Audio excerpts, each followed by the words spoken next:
Halo teman-teman, gue Billy dari Sambat Sahabat.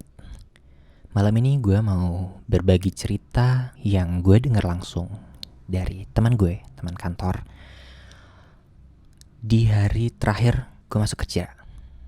Jadi waktu itu hari terakhir gue masuk kerja dan malamnya gue sengaja pulang telat. Ya sedikit melankolis ya. Waktu itu gue pengen lihat kantor untuk untuk terakhir kalinya. Jadi gue lama-lamain, gue puas-puasin di sana. Nah, waktu itu teman gue datang. Gue lumayan akrab sama dia. Waktu itu dia cerita sampai malam banget. Nah, ceritanya di sini gue parafrasing ulang. Jadi sudut pandang pertama ya. Ceritanya sebagai berikut. Gue cowok di pertengahan umur 20. Pegawai kantoran honorer yang udah lama kerja di salah satu kementerian pusat. Nah, buat sekedar gambaran berapa lamanya, di awal kerja gue ambil cicilan mobil dengan tenor atau rentang waktu yang paling panjang yang tersedia. Dan sekarang cicilannya udah hampir lunas. Kira-kira kurang 3 bulan lagi. Di sini kerjanya sebenarnya nggak susah dan gajinya lumayan. Lumayan banget menurut gue. So, overall bisa dibilang cukup menyenangkan buat bisa kerja di sini.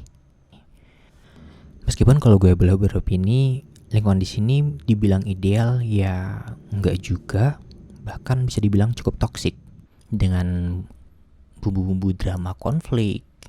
Tapi ya masih bisa dibilang dalam tahap wajar lah. Nah, sayangnya gue bukan pengen cerita tentang lingkungan kerja yang toksik atau gimana, tapi lebih ke hal lain yang berhubungan dengan keseharian sebagai pegawai. Gue masih inget banget waktu awal-awal gue masuk kerja di sana. Waktu pengumuman gue masih inget banget rasa senangnya gue itu kayak gimana sih. Ya bayangin aja habis lulus sekolah terus langsung keterima kerja gitu loh. Apalagi orang tua bangga banget ya waktu itu ya, sampai dicerita-ceritain ke tetangga. Nah, waktu masih awal-awal itu hari dimulai dengan bangun pagi pas subuh. Kira-kira jam 4.30-an lah. Langsung mandi, sarapan, terus lari ke halte buat ikutan desek-desekan di bis jurusan ke kantor. Oh ya, gue tinggal di tepian ibu kota dan kantornya ada di wilayah pusat. Abis naik bis selama sekitar 1 jam, lanjut jalan kaki sekitar 10 menit. Abis absen, gue biasanya langsung masuk ke kantor, naruh tas, dan di sana tuh udah ada teman-teman yang lebih dulu nyampe. Gue nggak tahu gimana mereka bisa sampai lebih dulu. Soalnya kalau gue tinggal di dekat kantor pun, ya ngapain gue berangkat cepet-cepet ya? Ya nggak sih? Ya gue berangkat lebih cepat ini karena ngindarin macet. Ya buat yang tinggal di Jakarta tahu banget lah kalau Jakarta udah lewat dari jam 6 macetnya kayak apa. Sebelum kerja biasanya kita ngumpul dulu di kantin sambil sarapan bareng sama teman-teman seruangan atau teman-teman seangkatan. Jadi yang jelas tiap pagi tuh kita tuh udah rame duluan gitu loh di kantin. Meskipun ramenya kadang gak faedah ya, bukan kadang sih, sering gak faedah sih. Kayak nanti siang kita makan apa, terus nanti pulang mau kemana, ya kurang lebih kayak gitu lah obrolannya. Habis dari kantin, jelaslah kita kerja. Nah bagian ini biasa aja ya, gak ada yang spesial. Nah baru waktu pulang kerjanya ini loh, kita tuh sering banget nonton ke bioskop rame-rame. Apalagi kalau ada film baru yang hits, katakanlah kayak dulu Avenger ya, yang sampai ngantri-ngantri di bioskop. Nah kalau nggak nonton, kita tuh biasanya nongkrong di tempat kopi. Di tempat kopi ya kita ngomongin atasan gini lah, kayak rasan-rasan, apa ya istilahnya, rasan-rasan tuh gibah. Nah gibahin atasan atau rekan kerja yang gini gitulah gitu. Nah kalau pas lagi males keluar, kita juga bisa main game pakai monitor gede yang biasanya itu tuh dibuat pakai rapat. Bahkan sampai kadang tuh dibuat turnamen, yang kalah nanti intraktir atau lari keliling kantor, naik turun tangga. Gimana? Dari sini bisa dibayangin kan betapa serunya kehidupan di kantor nih. Sayangnya sekarang masa-masa indah itu tuh udah jadi kenangan. Suasana kantor tuh jadi kerasa makin redup pas satu persatu teman gue pada cabut dari kantor. Mereka resign buat ngelanjutin tujuan mereka. Ada yang satu lanjut sekolah, ada yang kerja freelance dari hobinya, dan juga ada yang sekarang udah kerja pindah di perusahaan impian mereka. Sampai akhirnya semua teman-teman segeng gue abis. Mereka udah pada cabut semuanya. Emang sih setelah teman-teman gue pada cabut dari kantor, posisi mereka digantiin sama orang-orang baru. Jadi kantornya nggak makin sepi, enggak, karena ya diganti orang baru. Cuma entah kenapa ya, sekarang tuh jadi susah buat akrab gitu loh. Kita tuh kayak nggak bisa seakrab dulu waktu gue sama segeng dulu gitu loh. Rasanya tuh kayak beda frekuensi. Jadi kayak ngobrol tuh susah nyambung gitu loh. Kurang lebih kayak gitu. Entah karena ada perbedaan usia atau gimana, gue gak tahu. Hingga akhirnya kemarin malam sepulang kerja, sebelum tidur, biasalah buka-buka Instagram. Scroll, muncul postingan teman gue. Yang mana sekarang dia udah jauh banget. Udah gak di Jakarta yang jelas. Gue ngeliat postingan teman ini, dia posting dia lagi kuliah di luar negeri. Nah, gue langsung buka profilnya dan gue lihat dia upload story juga. Dari storynya itu gue bales, nanya kabar dan sedikit basa-basi. Sampai akhirnya kita ngobrol dalam dan mulai cerita kehidupan kita di dunia masing-masing sekarang. Tapi sayangnya reply itu gak pernah terjadi. Gara-gara sebelum gue nge-reply postingannya, gue udah ngerasa minder duluan. Gue minder sama keadaan gue yang masih gini-gini aja, sementara teman-teman gue udah berprogres jauh. Gue insecure sama kalian. Gue insecure sama teman-teman gue yang berani maju, berani bertaruh buat ngejar mimpi.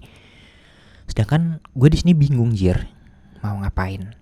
Kayak masih bertanya-tanya mau lanjut apaan, mau kemana lagi.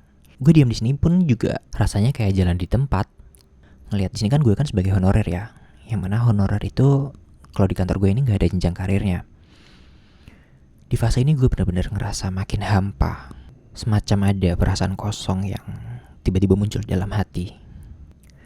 Gue tahu hal-hal kayak gini seharusnya bisa dicurhatin ya, bisa diceritain sama temen. Cuma gue bingung mau curhat sama siapa. Pernah gue cerita tentang kegelisahan ini ke atasan dan juga sama teman kerja yang doi itu lebih senior dari di kantornya. Parahnya gue malah diceramahin, coy. Yang ada malah diceramahin. Dibilangnya gue gak bersyukur sama keadaan, atau dibilang gak realistis, terlalu mimpi, atau malah bahkan pernah diketawain. Gimana sih gitu, bisa bayangin gak capek rasanya ketika lo curhat, lo malah dikata-katain. Dan sekarang balik lagi deh ke realita gue sebagai pegawai kantoran, menjalani rutinitas sesuai dengan job desk yang udah ditentuin. Hidup tuh kayak rasanya tuh cuma dari bulan ke bulan, dari gaji ke gaji, sambil bayar cicilan mobil yang bahkan jarang banget gue pakai. Serius, gue beli mobil ini nyesel. Kenapa? Karena ternyata beli mobil itu gak kepake. Nah, sampai sini gue mikir, mungkin benar kata orang kalau gue kurang bersyukur atau gimana. Tapi sekarang gue cuma pengen sharing bahwa kalau zona nyaman emang gak sebegitu nyaman seperti kata orang. Dan parahnya gue bilang kayak gini ini dalam kondisi gue masih belum berani keluar gitu loh dari zona nyaman gue sendiri. Gimana? Tapi ya udahlah, gue jalanin dulu aja seadanya. Di akhir cerita, gue berharap kedepannya bisa ngumpulin keberanian yang cukup buat explore keluar, buat keluar dari zona nyaman gue.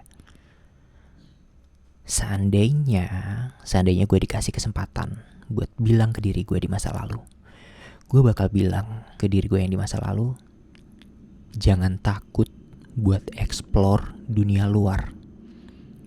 kalau lo makin telat explore, lo bakal makin takut ke depannya. Gitu aja.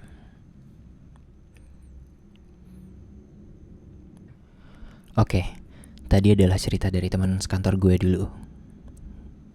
Nah, di sini gue nggak berhak buat komentar ataupun ngejudge dia, karena ya siapa sih yang tahu kondisi orangnya sesungguhnya gitu loh. Kita nggak pernah tahu dia cerita kayak gini, dia lagi dalam kondisi kayak gimana gitu. Kita nggak pernah tahu.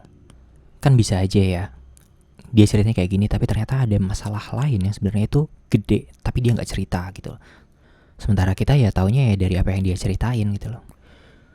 Gue justru berterima kasih karena lo udah cerita pengalaman lo, yang pada akhirnya gue bisa ngambil pelajaran dari pengalaman lo. Gue sekarang cuma bisa berharap semoga lo bisa melakukan apa yang lo pengen lakukan sebelumnya. Ketika lo pengen bilang lo pengen mengumpulkan keberanian, gue berdoa semoga lo bisa ngumpulin keberanian lo hingga pada akhirnya lo berani melakukan langkah yang sebelumnya pengen lo lakukan. Jadi pelajaran yang bisa kita petik malam ini adalah bahwa sebenarnya zona nyaman itu gak bikin kita nyaman untuk waktu panjang. Kenapa? Karena kita di sana gak berkembang. Maka dari itu gak ada salahnya sekali-kali kita nanya ke diri kita masing-masing. Apakah selama ini kita berkembang? Apakah selama ini kita terus berjalan? Kalau jawabannya enggak, kemungkinan besar kita berada di zona nyaman. Iya gak sih? Oke, mungkin cukup sekian cerita malam ini. Terima kasih buat yang udah dengerin. Semoga malam ini jadi malam yang indah buat tidur kalian. Gue Billy dari Sambat Sahabat. Sampai jumpa.